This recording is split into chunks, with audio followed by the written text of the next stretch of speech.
My name is Maury Omer with Bird's Eye Woodworking. I'm taking western hardwoods, trees I've gathered in Arizona and California. I let the wood dry and then inlay the resulting cracks and voids with minerals that I have acquired. Some of it here in the Tucson Gem Show. Turquoise, malachite, Arizona peridot, some coral, also some sugilite, lapis, cristacola, or other stones I use. I let the wood dry completely. The drying process creates cracks, and that's what I use to inlay the Okay, thanks everybody, and get out and enjoy the finish. Show. Is at least 14 coats of hand-rubbed tongue oil. I like that deep, high-gloss, penetrating look on the vessels. That gives me a very protective, high-gloss finish. These are as dry as wood gets. There'll be no additional checking or cracking. Well, it's really a function of size and complexity of inlay. A piece this size with this much inlay, we're 12 to 14 weeks. The smaller pieces, 4 weeks. Buckeye is very prone for this blue spalting.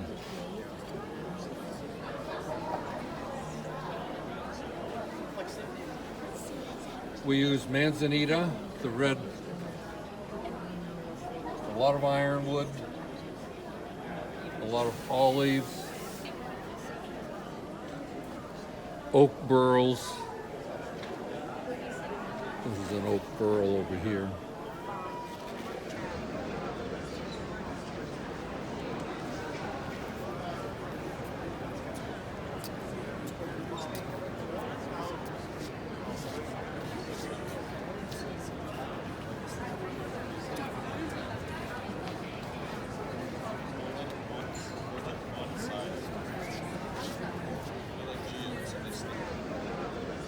My name is Marshall Locke, and my father and I make mountains out of natural stone. The company name is Mountain Sculpture Studios, and they are beautiful and unique on both sides. So for example, they're beautiful on both sides. The plants are live, they're not attached. So basically you just take them out and put them in water, and then you put them back in place. And I provide instructions, and yeah. They're beautiful. I look for as large a pieces as I can find, and then I fracture them down into smaller mountain shapes and make a landscape out of them. And I try to follow the natural textures and curvatures of the stone, and yeah, look for complementary and contrasting colors. We are from here in Tucson, Arizona, and my father and I make everything on the east side of town. And so from the Gem and Mineral Show, we have stone dealers bringing their goods here every year, and we try to get as close to the source as possible and keep our prices reasonable and make beautiful sculpture.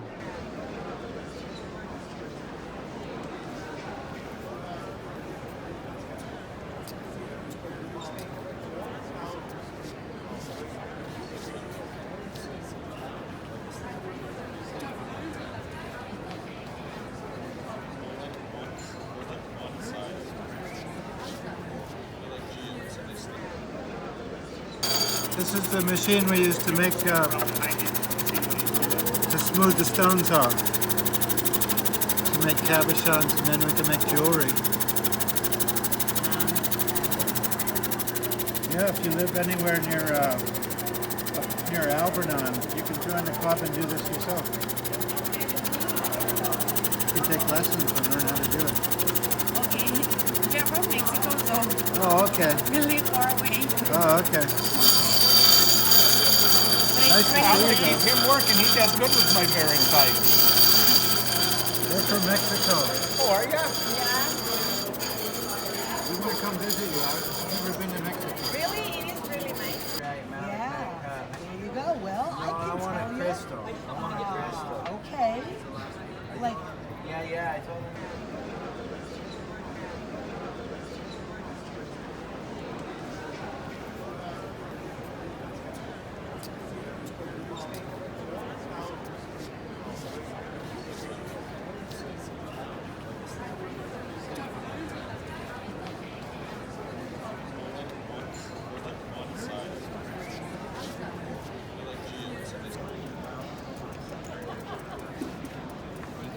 We'll have to screw it, yeah. Just pull it to you and see how tight it gets. But you can watch. This will be your first one, right? Yeah. It's for him right here. Yeah, just hold it. Oh, I forgot about that. Ask me for a photo ID. Yeah, I did, and I should know better, so. Yeah, right? Yeah, You I'm of all like, people. how many? 20? Yes. Yeah, yes. Wait a second. He said he wanted to know. Oh. I'm waiting. Come on up. Yeah. Be careful. When he says stop, stop. You'll hear it break. It'll make a cracking sound. A little harder. You do it. Just keep going. There you go. Whoa. It's Yeah, that's beautiful. 45 million years old, and you're the first one to look at it. Oh, come on! I gotta see what it looks like. Oh, you got a smoky quartz. Nice. Good nice.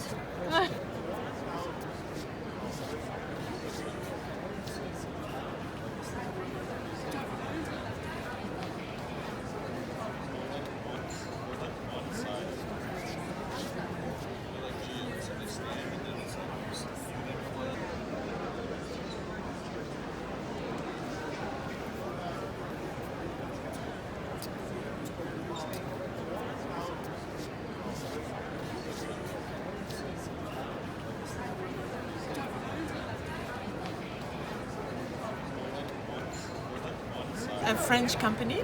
We've been working for 40 years with petrified wood from Arizona.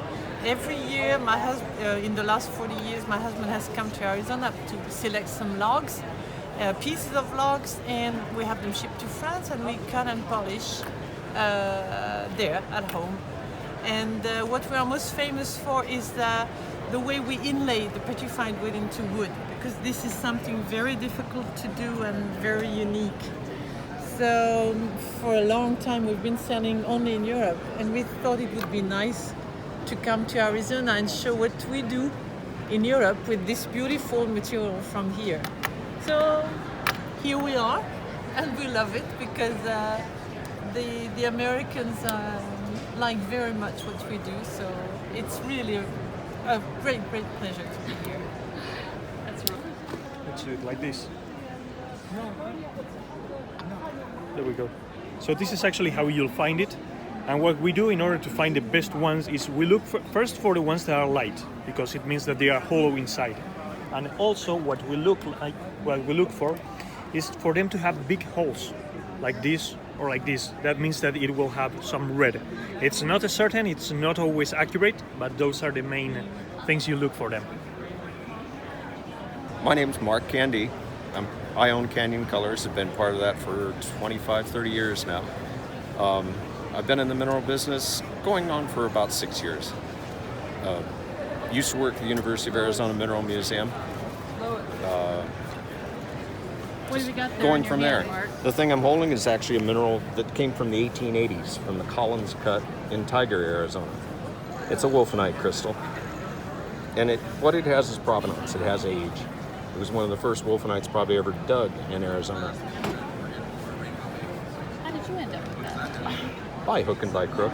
No, it's a case where you're seeing these different collections. People are, unfortunately, the thing that's happening is old collectors are passing away, and their collections are being offered up for sale by their wives, husbands, people that really didn't care about the dusty rocks in their house, so they want to sell them off.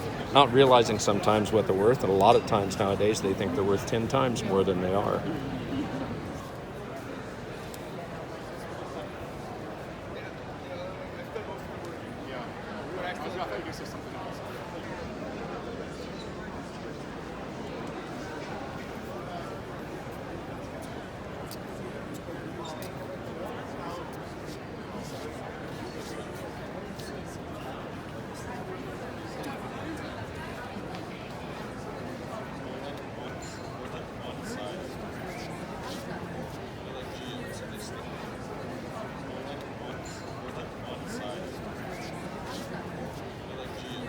The malachite is a semi-precious stone and is a copper mineral. It's from the Democratic Republic of the Congo. My business name is Malachite and Gems of Africa. In Tucson, I do this one, and last week I was at the AGTA, and I have another opening booth at the Kino Complex. I'm in the Tucson Hotel Center, room 311. I'm in Red Lion Hotel, room 145 and 146. I'm in the 22nd Street, booth C31. And you actually go to Congo and collect this material? Yes, we are direct to the artisanal mine, and we have a workshop just to carve and polishing our material. And then you have it all brought over here, it's all finished? Yes, all product finished, shipped from the Congo to US.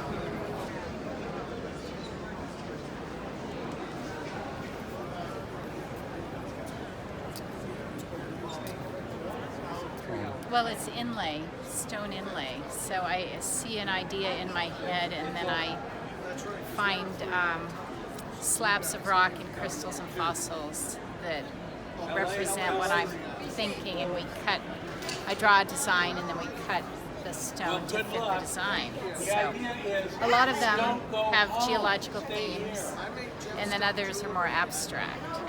Found this specimen of hematite, and then in order to get it to fit, I had to cut this rhodonite exactly around the perimeter of it. So I wouldn't want to shape something like that if I didn't have to. So the crystals have their natural shape, but then the slabs I can cut to fit around them.